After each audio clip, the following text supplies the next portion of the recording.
sampai ada orang penting nih, orang penting saya nanya. Siapa, Pak? Ya, pokoknya orang penting. Orang penting lah pokoknya. Ya. Pejabat. Gini, itu kerjaannya para pengelola BPJS, direksi, duta, ngapain sih? Dia gitu. Saya sampaikan, mohon maaf Pak, Bapak kurang piknik gitu. Pak.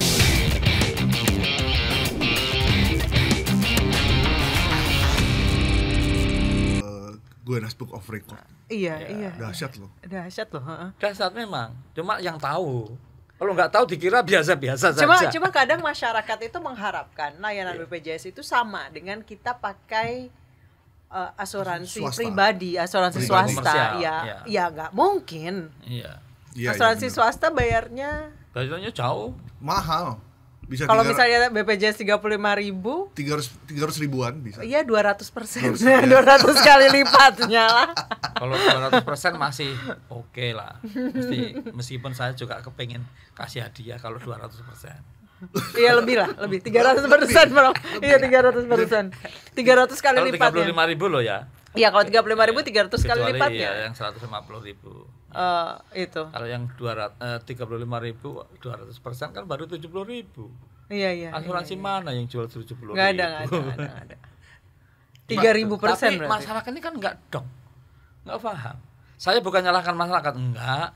Marilah kita bersama-sama bahwa jagalah kesehatan itu diri kita sendiri. Dan kesehatan itu, layanan kesehatan itu ada yang bayar. Itu yang penting mereka pahami, Pak. Iya. Bukan gratisan sebenarnya. Dan benar, mereka tuh harus lihat billnya tuh berapa. Iya. Masyarakat harus lihat billnya berapa. Iya. Jangan ya udah free aja gitu. Iya. Dan ini semua baru 1/4 loh ya. Setengah dari 1/4, dari 1/8 ini sebetulnya. Yang lain tadi kan harus digarap. Ya. Dan disadari oleh masyarakat untuk kita biar sehat ya. Gitu. Pak, kompleks banget. Kompleks. Dukungan dari kalau nggak kompleks nggak perlu setingkat yang saya nggak usah ngomong. tingkat menteri ya, Pak Gufron cocok jadi menteri ya. Jangan. Itu nanti dikira ngubung-ngubupi, sekarang banyak yang bermasalah. Mancing satir juga. Bukan maksudnya itu kan ada di UI, ada di mana-mana. Iya. Itu kan, tapi itu gini, medsos loh ya, bukan saya. Iya, tapi gini Prof. Kan kalau kita karena kita di media, jadi kita tahu problem utamanya dari BPJS Kesehatan. Iya. Ini lembaga yang manfaatnya banyak, tapi masalahnya juga banyak sebenarnya. Banyak. Masalahnya tuh banyak betul itu, tapi kecil-kecil. Besarnya itu sudah didesain dan sudah on the right track gitu. Tinggal masalah kecil-kecil banyak. Kalau cerita masalah mungkin seminggu nggak selesai. Masalahnya banyak orang yang nggak pengen ngurusin masalah rakyat kecil. Soalnya itu real loh. Soalnya cashbacknya nggak jelas, Mas. Iya, itu real loh. Ada teman saya di satu lembaga udah nggak lagi ngurusin masyarakat. Sebenarnya kenapa? Ribet. Capek Mas saya. Bener. Banyak tuntutan. Tapi memang masyarakat Indonesia itu kan salah satu hobinya adalah mengeluh ya. Ya yang jelas tuh yang mengucapkan terima kasih itu ya ada yang kita apresiasi, tapi jauh lebih sedikit daripada yang ngeluh. Yang ngeluh tuh lebih banyak. Karena disuruh menunggu. Kami pun yang pakai asuransi komersial, asuransi pribadi pun di rumah sakit tuh mesti cuti. Mesti nunggu. Nggak nunggu. Saya tuh check up cuti. Nggak ada. Makanya dia harus membandingkan layanan kesehatan di luar negeri. Nah itu baru paham. Karena nggak bisa kita di luar negeri itu seperti di Indonesia, sakit datang ke vaskes pertama, puskesmas atau klinik terus dilayanin. Tapi banyak loh teman-teman saya yang tinggal di luar negeri, Pak. Begitu pulang ke Indonesia ke dokter. Karena di sana mahal. Mahal dan lama. Iya, tidak lama. Apalagi ke dokter gigi. Wah, di sana bisa bangkrut. Di Amerika itu dokter gigi itu nggak masuk Medicaid.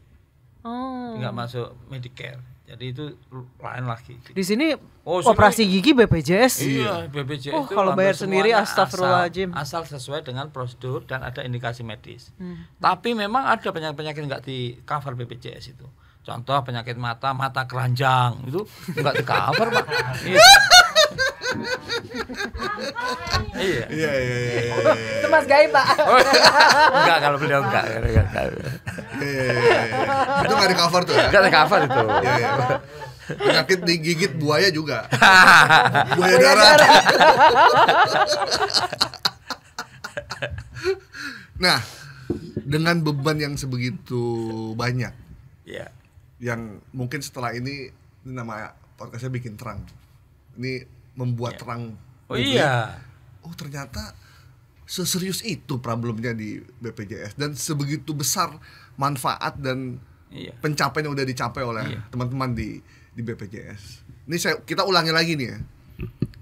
Sampai kapan ini akan seperti ini terus kalau tidak ada progres? Dan yang bisa membuat progres itu adalah pemerintah, yaitu presiden, termasuk dukungan dari teman-teman di DPR.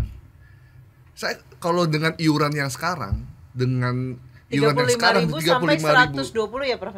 150. Iya. 150. Ya. Dengan tingkat orang yang datang yang berobat di rumah sakit sebegitu banyak. 1,9 juta. 1,9 juta. Sehari. Sehari itu. Sehari itu. Ya ampun. Itu dulu nggak akan bisa nutup, Prof. Rumah sakit berbagai kelas dulu ya. Dulu 252.000 sehari. Sekarang sehari karena trust meningkat 1,9 juta sehari. Gitu. Dan itu nggak akan bisa nutup, Prof, kalau dengan situasi sekarang kan? Oh iya. Tapi kan kita sudah bikin senario tadi. Tinggal tadi ya yang istilahnya ya mengambil keputusan. Nah, itu harus mengambil keputusan. Tapi Pak Menkes sudah tahu situasi ini. Udah tahu. Ya. Harus bareng-bareng bertemu dengan presiden sebenarnya. Ya. Kalau manfaatnya Menteri memang Keuangan berguna. juga sudah tahu. Ya.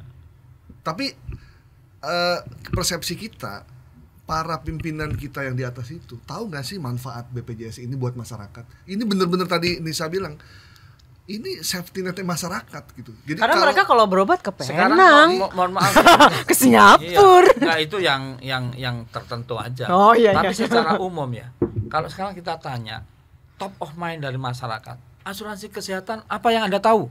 BPJS, gitu.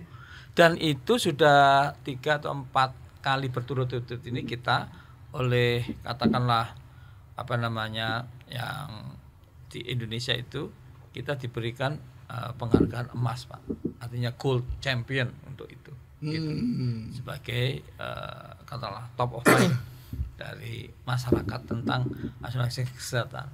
Dulunya saya paling tidak itu kan di inhale, Pak. Itu BPJS nggak kami anggap, Pak, sebagai pesaing atau sebagai apa. Enggak lah. Oh gitu. iya. Sekarang, Pak, yang saya dulu di sana ini skala makin gitu. Bagus layanannya makin tersaingi mereka, Pak. Oh enggak, kita enggak bersaing. Kita gini, public private partnership artinya kerjasama antara swasta dan pemerintah itu perlu. Tapi ingat, harus win-win solution. Ya. Jangan sampai win-lose apalagi lose-lose. Wah, itu kacau gitu. Pak, bener nggak banyak negara yang datang ke banyak sekali. Sehari pernah 4 negara. Ada Amerika pernah, UK ya, NHS pernah, tapi nggak boleh ngomong-ngomong sayangnya tuh. Iya. Ya, tapi ini kan karena ditanya aja saya jawab ya. Jadi ada Malaysia, ada RRC. Nanti dilihat itu di Google atau di YouTube. Google itu ada langit RRC bantu BPJS. BPJS lebih bagus daripada RRC. Mereka 20 orangan ya datang, nanti kita tunjukin foto-fotonya. Terus dari Afrika, negara Afrika banyak, dari Bangladesh, dari Korea, dari Jepang pada datang ke kantor BPJS. Meskipun saya tahu Mbak Anissa dan Mas Gaib belum pernah lihat apa yang dimiliki oleh BPJS. Ya. Nah, kami bisa undang ya. Kenapa? Saya pikirnya gini. Kemarin ya ada orang penting saya bilang, "Lah, gimana? Pasti Anda belum tahu." Kenapa? Kalau orang luar negeri aja pada datang kepengen tahu, Anda yang punya otoritas punya ini dan nggak tahu, saya bilang. Dan benar, karena saya tahu bahwa dia belum tahu. Makasih. Itu gimana kalau ada pejabat negara yang ada hubungannya dengan urusan BPJS tidak tahu apa yang udah dimiliki dan dicapai, achievement segala macam. Sejauh ini masih ada yang mempermasalahkan nggak sih? Banyak. Pejabat-pejabat apa sih yang biasa dipermasalahkan? Anggarannya, jangan-jangan mereka nggak tahu itu asal usulnya dari mana? Jangan ngerasain main coret-coret gitu. Iya, jangan pejabat. Saya juga pejabat loh ya. Oh, iya. jangan ngasani. Sekarang bagaimana BPJS itu bisa sustain dan lebih bagus ke depan. Itu lebih penting menurut saya. Ada yang namanya promotif dan preventif. Tadi kita sudah bahas tuh. Prof yang kompleks itu. Contoh gini ya. 4 bibit bobot itu. Iya, contoh gini. Promotif preventif itu BPJS begitu hebatnya itu. Sekarang bisa dicoba tuh kalau sudah download mobile JKN ya. Di situ ada namanya screening riwayat kesehatan. Ya, screening kalau sudah download riwayat, screening riwayat kesehatan. Nggak usah nunggu ulang tahun, nggak usah nunggu hari kerja ya.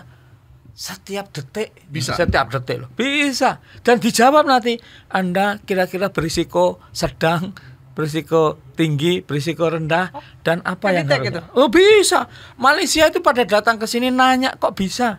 Ya dia pertama ini. Itu mesti pakai ini, Pak. Pakai ini mesti pakai jam ini. Enggak, langsung aja begitu canggihnya nih. Ya kan belum tahu. Apalagi masyarakat Mbak Anissa yang sangat literate dan pinter dan ini aja belum tahu, ya kan? Belum tahu. Iya. Saya ngandelin ini, Bang. Oh iya. Oh itu pakai smartwatch. Smartwatch bisa. Terus ada timbangannya juga. Iya, smartwatch bisa. Kalau saya udah download. Ya, coba ada enggak? Screening riwayat kesehatan. Screening riwayat kesehatan. Iya, tinggal diisi di situ ada kurang lebih 47 pertanyaan. Tak isi. Nanti ada jawabannya. Anda berisiko tinggi. Ya, nanti disaranin ya kayak gitu. Canggih, Pak. Masa kayak gitu. Ini canggih sekali. Loh, sekarang pamannya Mbak Anissa periksa di katakanlah karena di Jakarta, periksa di Jakarta. Dokter kami di Jogja tahu Mbak Anissa periksa di Jakarta. Mantap. Wow. Terus diagnosisnya apa? Mbak Anissa sendiri bisa lihat. Saya itu didiagnosis apa saja, ke vaskes mana saja. Nah, ini di situ namanya iCare JKN, Pak. iCare JKN ada enggak? Ya itu. Ada. Itu. Kemana ada? 1 tahun kan ada lagunya itu. Ya, bahwa istilahnya teknologinya jitu. Loh, iya, bagus itu. Teknologinya jitu, ya toh? Iya. Ada namanya telehealth, Pak. Ada. Telehealth. Iya. Itu pokoknya canggih. Ini super app ya. Tapi gratis itu loh. Masuk super app. Kalau yang lain aja bisa bayar langganan, ini gratis. Apa enggak canggih toh? Ya. Cuman kan iya banyak yang enggak tahu gitu. Banyak belum tahu. Belum tahu pun dibikinkan lagu belum tahu. Apalagi terus kurang gimana saja. Wah, ini masih disalahkan lagi. Kerjanya apa sih loh? Kok kerjanya antrean masih panjang begini. Itu waduh. Tapi ya emang rumah sakit ngantri, Bu, Pak. Mau gimana lagi? Apalagi di rumah sakit pemerintah ya. Pasti ya ngantri di swasta aja. Antre. Jadi Anda yang belum download mobile JKN, download sekarang. Mau tanya apa aja, ada pengaduan layanan JKN. Jadi kalau Anda ke rumah sakit, layanan rumah sakitnya tidak memaksimal, Anda bisa ngadu ke layanan JKN. Kalau yang manggilnya masih Gaib atau Sigit. Terus itu dicek, Pak, apakah saya itu masih aktif sebagai peserta atau nunggak atau apa ada. Oh. Kalau nggak punya duit, terus nggak punya duit, saya tuh sebetulnya kepengen jadi peserta tapi nggak punya duit. Ya miskin, kalau miskin ya lapor ke dinas tadi. Tapi kalau dia, tapi saya nggak miskin loh. Ya tapi duitnya sulit ya, seret gitu. Ya mampu nyicil apa, dihitungkan di situ. Namanya rehab. Ada nggak rehab? Oh ya ada. Ya rehab. Oh Anda buat itu ya rehab. Iya rehab. Ditanya punya uangnya berapa sih di sakunya gitu. Gajinya ke pengeluaran berapa gitu dihitungkan. Kalau gitu Anda kemampuan nyicil. Soalnya itu nunggak loh, setiap ini nunggak sih kan dikasih cicil. Terus kurang apa lagi gitu loh. Kurang tahu aja tuh. Kurang tahu ya. Kurang tahu. Bisa sehari 2.000 gitu ya. Manfaatkan program rehab rencana pembayaran bertahap. Iya. Cakep banget namanya. Namanya itu semua didesain. Jadi dulu yang tadi saya bilang, lagunya aja coba download di mobil JKN. Atau bukan di mobil, di YouTube. BPJS keren. Kenapa? Dulunya BPJS tadi rasa ketela, BPJS bikin kecewa. Sekarang BPJS rasa duren, BPJS keren. Nah, ada lagunya di situ. Coba, terus kurang apa lagi, Pak? Kalau saya nanya. Karena ada itu yang lupa, tolong BPJS sosialisasi. Oh iya. Nah, sampai ada orang penting nih. Orang penting saya nanya. Siapa, Pak? Ya, pokoknya orang penting. Orang penting lah pokoknya. Ya. Pejabat. Gini, itu kerjaannya para pengelola BPJS, direksi, duta, ngapain sih? Dia gitu. Saya sampaikan, mohon maaf Pak, Bapak kurang piknik gitu. Kaget, maksudnya gimana nih? Maksudnya sudah 2 tahun ini BPJS tidak nyetak kartu Pak. Oh iya. Loh, terus pakai KTP saja bisa. KTP loh ya. Di mana-mana ini belum negara semua negara ASEAN bisa. Indonesia pakai KTP saja bisa gitu. Iya, dia bilang, jadi Pak, kalau 20% itu yang punya kartu BPJS menurut saya kebanyakan Pak, karena mereka cintanya masih nyimpan kartu BPJS. Saya bilang gitu.